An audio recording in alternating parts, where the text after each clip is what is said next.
배신이라고 하는 사람이 인간에게 가장 필요한 것이라는 글을 썼는데, 그 글에 나오는 내용입니다.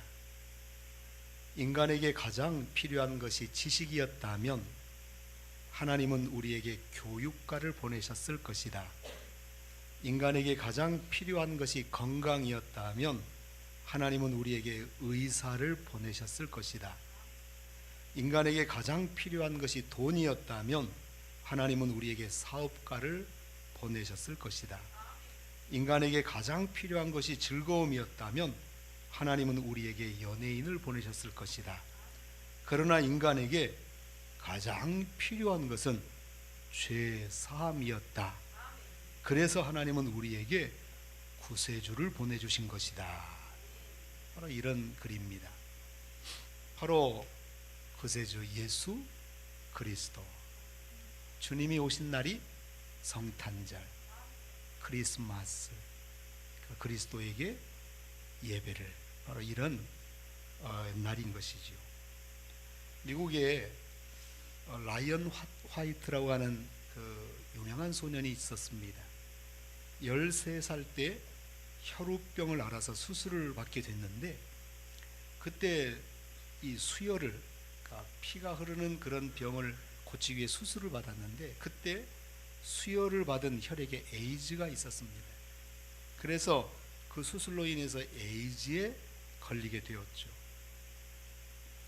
사람들의 잘못으로 걸린 병인데, 이 소년은, 13살 먹은 이 소년이, 라이언 화이트는 누구를 원망하지도 않고 이 변함없이 너무나 밝게 학교 생활을 하는 것입니다.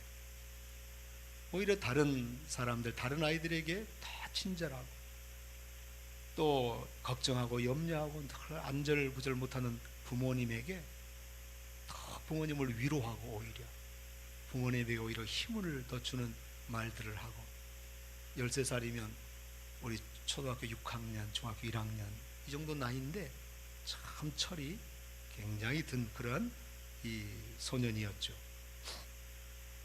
근데 이런 소식이 알려지면서 신문에 보도가 됐습니다.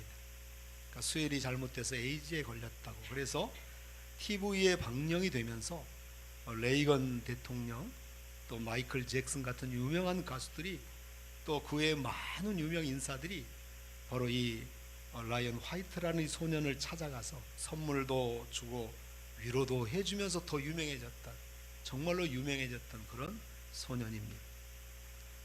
그 후에 라이언은 5년 동안 살다가 결국 18살의 에이즈로 죽게 됩니다. 물론 지금은 약들이 많이 발전을 해서 에이즈에 걸려도 이 관리하며 살 수가 있게 되어 있지요.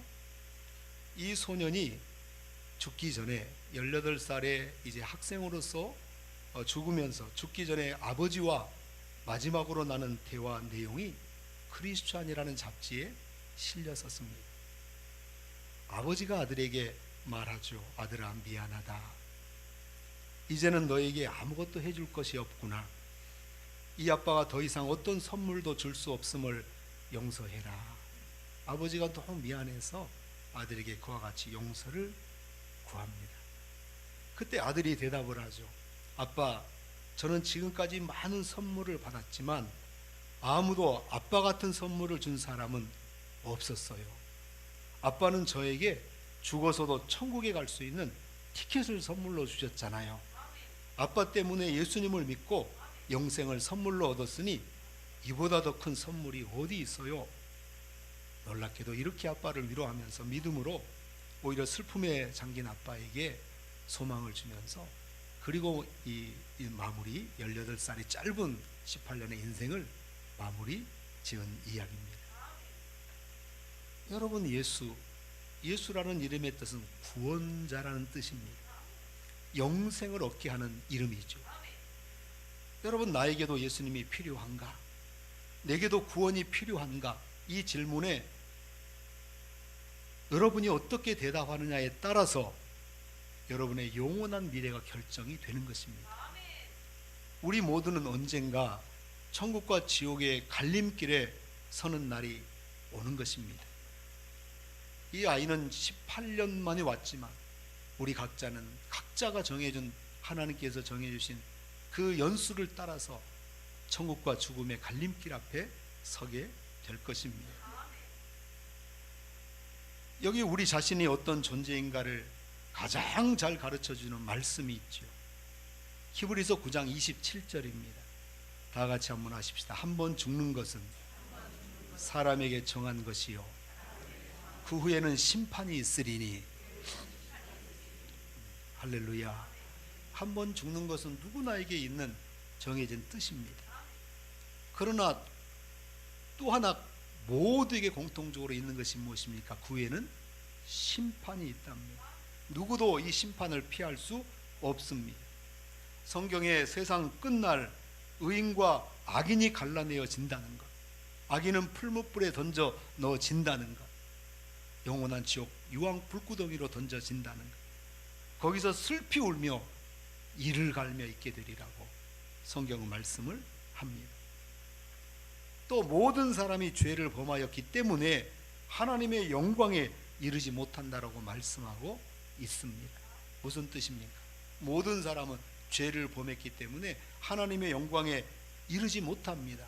그렇기 때문에 모두가 다 지옥 유황불에 던져져야 될 존재가 된다는 겁니다. 그런데 놀랍게도 그런 우리들에게, 이 땅의 사람들에게 예수라는 이름이 주어진 겁니다. 여러분, 그 이름의 능력을 아시지요? 예수 그리스도, 예수 그 이름은 우리의 죄짐을 해결해 주고 지옥 형벌을 명쾌해 주는 이름인 것입니다.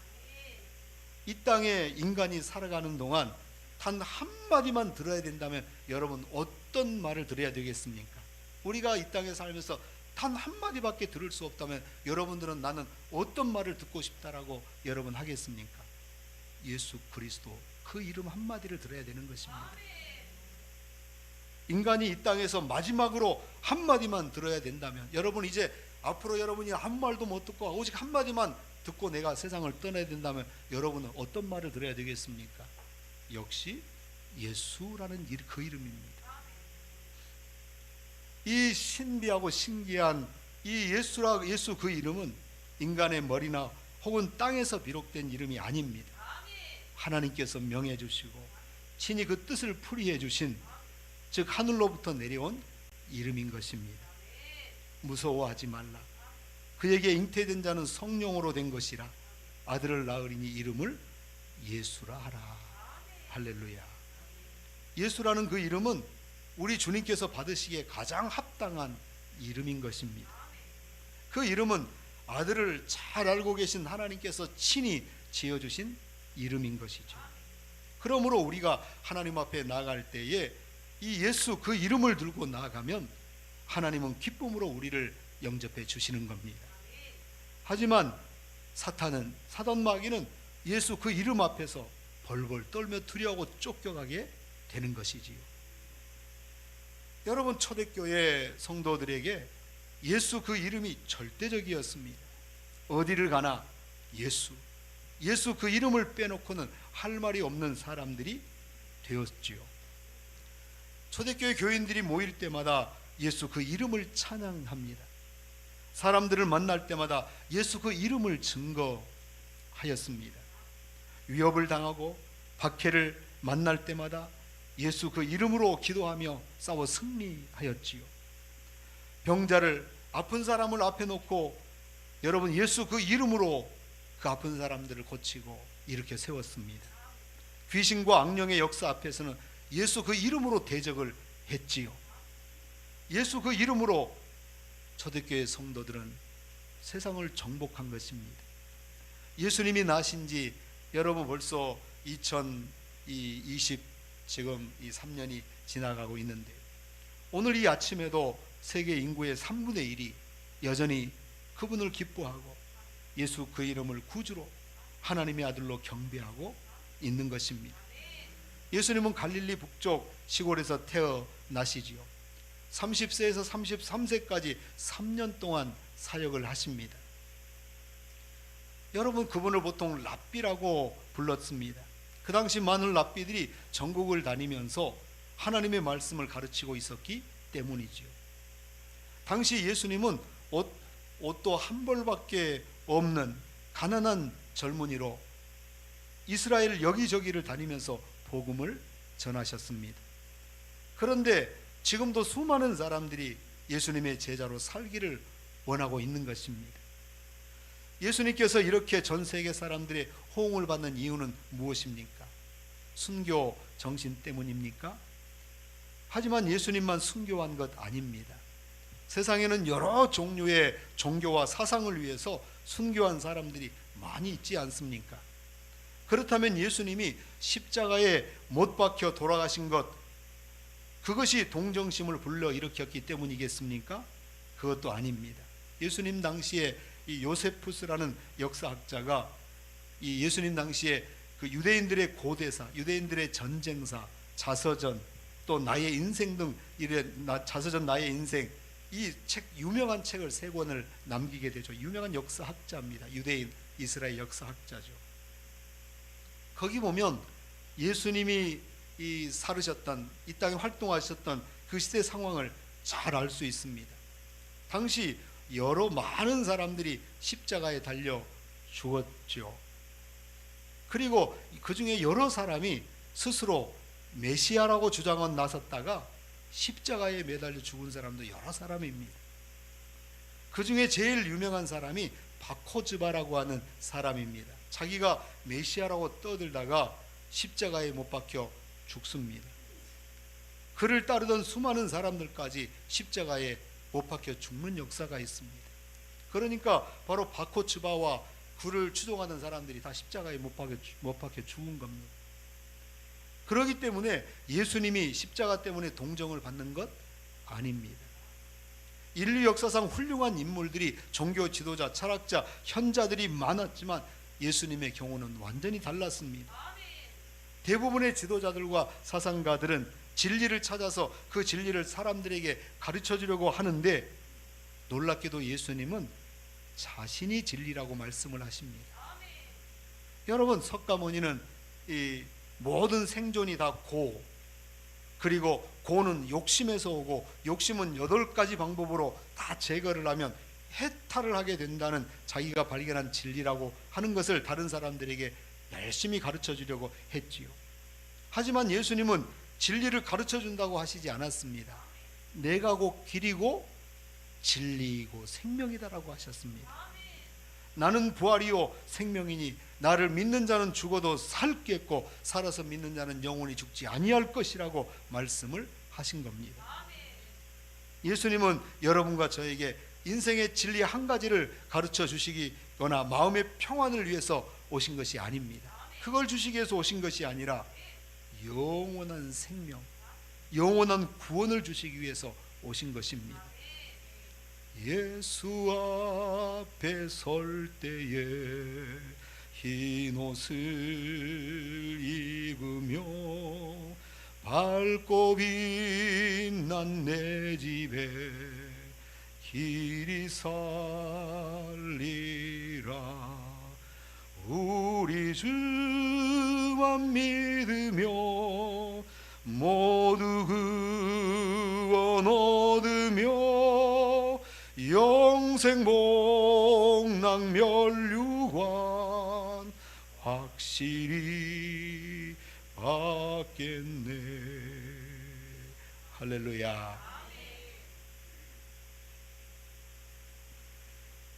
바로 예수 그리스도 영생 복락, 밝고 빛난 내 집에 영원히 살게 되는 역사가 있는 것입니다. 그래서 여러분, 우리 갈 길 나간 후에 보좌 앞에 나가 왕의 왕께 경배하며 멸류관을 드리리. 예수의 이름은 세상의 소망이요 예수의 이름은 전국의 기쁨일세. 할렐루야. 우리는 우리의 삶을 다 살아간 뒤에 보좌 앞에 나가가는 것입니다. 예수의 이름은 소망이 되시고 바로 영원한 천국의 우리의 기쁨이 되는 것입니다. 바로 예수님은 우리의 생명 영생을 주시기 위해서 이 땅에 오신 이름인 것이죠. 여러분, 하나님의 일을 하고 싶은데 어떻게 해야 됩니까? 또 하나님의 일이 무엇입니까? 이런 질문에 대해서 예수님께서 뭐라고 하십니까? 나를 믿는 것이 곧 하나님의 일이다라고 하셨습니다. 그러니까 우리가 하나님의 일을 하는 것은 예수 그리스도를 부지런히 믿으면 그게 하나님의 일인 것입니다. 여러분, 이렇게 말씀한 다른 분은 세상에 없는 것입니다. 나를 믿는 것보다, 나를 받아들이는 것보다, 나를 아는 것보다 더 큰 하나님의 일은 없다고 하십니다. 즉 예수님이 진리이시고 생명이시고 부활하시고 예수님을 믿는 것이 바로 하나님의 일이라고 하는 것을 여러분 꼭 기억하시기를 바랍니다. 사람들은 하나님의 용서를 구하기도 합니다. 용서하는 방법, 또 용서받는 방법을 가르쳐주고 싶어 하지요. 그런데 예수님께서는 사람들 앞에서 뭐라고 하십니까? 너의 죄가 사함을 받았느니라고 선언하시며 용서해 주십니다. 여러분, 하나님 밖에는 죄를 용서할 분이 없는데 성자 하나님이신 예수님께서 죄를 용서해 주신 것입니다. 우리의 죄를 용서하실 수 있는 분 누구십니까? 예수 그리스도십니다. 그러니 하나님의 용서를 받으려고 하는 사람, 받기를 원하는 사람은 반드시 누구의 이름을 불러야 되는 것입니까? 예수의 이름을 불러야 되는 것입니다. 예수님은 예배의 방법을 가르쳐 주신 분이 아니라 예배를 받으시는 분이신 겁니다. 바로 자기를 경배하라고 하셨고 자기 앞에 모든 무릎을 꿇고 경배하게 될 것이라고 말씀을 하신 겁니다. 예수님은 아기 때부터 사람들의 경배를 받으셨습니다. 동방박사들이 아기 예수께 나와 경배를 드렸죠. 나중에 사람들이 예수님께 엎드려 나의 주 나의 하나님이여 라고 고백을 하며 경배했을 때 예수님께서는 왜 나에게 경배하느냐, 하나님께만 경배해야지라고 하시지 않고 그 경배를 당당히 받으셨습니다. 이유는 예수님은 경배를 받으실 수 있는 분이시기 때문입니다. 요한계시록에 보면 사도 요한이 자기에게 나타난 천사를 보고 놀라서 엎드려서 경배를 하려고 하였습니다. 그때 천사가 뭐라고 합니까? 경배받기를 거부합니다. 나에게 경배하지 말랍니다. 내가 인간보다는 더 높고 위대한 천사라고 불리긴 하지만 난 하나님이 아니랍니다. 절대로 내게 경배하지 말라고, 일어나라고, 나는 당신과 같은 동역자라고, 오직 하나님께만 예배해 드려야 된다라고 바로 천사가 이 경배받기를 거절하는 겁니다. 여러분, 헤롯 왕 목소리가 얼마나 좋았던지 모두들 그를 신의 소리라고 얘기를 칭하였습니다. 얼마나 목소리가 멋지고 크고 그저 웅장했으면 헤롯 왕이 나와서 얘기를 하면 사람들은 신의 소리라고 이렇게 부르짖었습니다. 그러니까 헤롯이 연설을 하면 사람들이 다 그런 것입니다. 아, 저 사람이 하나님이 아닌가 할 정도로 그런 놀라운 웅변력, 그러한 굉장한 목소리를 소유했죠. 이것에 교만해진 헤롯이 아, 내가 정말 하나님인가 봐라고 하나님인 척 하다가 그 자리에서 즉사합니다. 여러분, 하나님은 죄 있는 인간이 하나님처럼 경배를 받으면 안 된다는 것을, 그리고 경배를 받으면 어떻게 되는지를 헤롯 왕을 통해서 생생하게 보여주신 것입니다. 그런데 예수님은 경배를 받으신 분이십니다. 성령으로 말미암아 동정녀 마리아에게서 태어나셨지요. 예수님은 십자가에 달려 죽기 전에 6번이나 자기가 예루살렘에 올라가 죽음을 당할 것이며 사흘 후에 3일 후에 부활할 것이라고 예언을 하여 주십니다. 당시에 십자가에 달려 죽은 사람들이 많았고 스스로 메시아라고 주장한 사람도 여럿이었습니다. 하지만 누구도 십자가에서 죽고 다시 살아나지 못했습니다. 예수님은 말씀하신 대로 죽었다가 사흘 만에 부활하셔서 40일 동안 제자들과 함께 계셨고 500여 명의 제자들이 보는 앞에서 하늘로 그대로 승천을 하십니다. 바로 이분 예수 그리스도를 우리가 믿는 것입니다. 예수님께서 또 말씀을 하셨지요. 내가 곧 생명의 떡이니 내게 오는 자는 결코 줄이지 아니할 터이요 나를 믿는 자는 영원히 목마르지 아니하리라. 할렐루야. 예수님은 어떤 진리를 가르치거나 하나님을 만나는 방법을 안내하려고 하신 것이 아니라 예수님 자신을 만나게 해주려고 하신 겁니다. 우리가 예수님을 믿는다는 것은 무엇입니까? 예수님이 누군지를 분명히 알고 믿게 이해하고 예수님과 하나가 되는 것이 예수님을 믿는 것입니다. 예수님은 하나님이신데 여러분과 저의 문제를 해결해 주시기 위해 이 땅에 오신 것입니다. 어떤 문제입니까? 모든 문제 중에 가장 중요한 근본적 문제, 죄의 문제입니다. 인간의 문제들 중에 가장 큰 문제가 무엇이겠습니까? 여러분, 정치적 문제입니까? 경제적 문제입니까? 사회적, 육체적, 심리적, 정서적, 환경적 문제들입니까? 물론 그 문제들도 우리의 삶에 얼마나 중요합니까? 하지만 그 모든 문제들의 중심에는, 뿌리에는 죄가 있는 겁니다. 죄를 가슴에 품은 인간이 문제인 것입니다. 세상의 어떤 문제보다 그래서 죄의 문제는 근원적 문제고 근본적이고 가장 큰 문제가 되는 것입니다.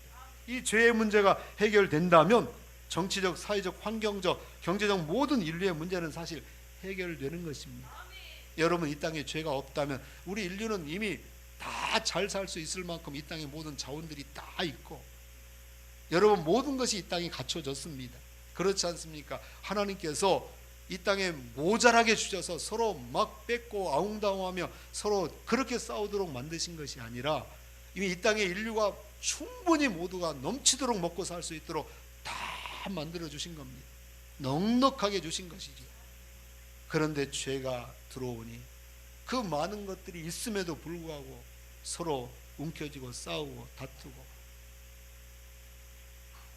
여러분, 그러면서 이 땅이 사네 못 사네, 한편에는 굶어 죽고 한편에는 살 뺀다고 운동해야 돼, 다이어트하고. 여러분, 이것이 바로 죄로 인한 문제들이 되는 것이죠. 죄 속에 빠져서 헤어나질 못하고 있는 것이 바로 인간의 모습이고 이 세상의 문제들인 것입니다. 예수님은 죄 속에서 잃어버린 자를 찾아서 구원하러 오셨다라고 말씀을 하신 것입니다. 여러분, 예수님이 왜 이 땅에 오셨습니까? 아들을 낳으리니 그 이름을 예수라 하라. 이는 그가 자기 백성을 그들의 죄에서 구원할 자이심이라. 할렐루야. 다 같이 합시다. 이는 그가 자기 백성을 그들의 죄에서 구원할 자이심이라. 아멘. 바로 예수라는 단어가, 그 이름의 단어가 뜻이 무엇입니까? 자기 백성을 그들의 죄에서 구원하는 자, 구원자라는 이름의 뜻을 가지고 있는 것입니다. 우리 인간에게는 구원자가 필요합니다. 무엇으로부터의 구원입니까? 인간의 가장 심각하고 보편적인 문제, 뿌리의 근원적 문제, 우리를 멸망으로 끌어가고 있는 죄로부터의 구원인 것입니다. 이것이 성탄절의 의미인 겁니다. 크리스마스의 의미이죠. 예수님은 죄의 결과로부터 우리를 구원해 주신 것입니다. 죄의 결과는 사망입니다. 영원한 멸망이죠. 육신의 사망뿐 아니라 영원한 불구덩이의 사망이 됩니다. 둘째 사망이라고 합니다. 영원히 하나님과 분리되어 불과 유황에 타는 못으로 들어가게 되는 것이지요. 많은 지혜자들, 또 철학자들, 사상가들이 우리에게 인생의 길들을 한두 가지 가르쳐 줄 수 있을지는 모르지만 예수님만이 우리를 영원한 죽음에서 영원한 생명으로 옮겨주실 수가 있는 것입니다. 이 일은 예수님 외에는 누구도 할 수 없습니다. 예수님이 오셨기 때문에 우리는 죄 사함을 받을 수 있게 된 것이고 구원받게 된 것이고 영생 복락을 누리게 된 것입니다. 예수님께서는 우리를 죄에서부터 해방시켜 영원한 자유를 주신 것이지요. 이 일을 위해서 오신 주님이 오신 날이 성탄절입니다. 크리스마스입니다. 다 같이 합시다. 아들을 낳으리니 이름을 예수라 하라. 이는 그가 자기 백성을 그들의 죄에서 구원할 자이심이라. 아멘. 할렐루야. 이 이름의 구원의 역사가 우리에게 있음을 믿으시기를 바랍니다. 이 성탄절에 예수 그 이름으로 자유케 되시고, 그 이름으로 복을 누리시고, 그 이름으로 영광스럽게 서시고, 그 이름으로 충만하고 기쁨이 넘치는 이 성탄의 계절이 되시기를 바랍니다. 다 같이 기도드리겠습니다.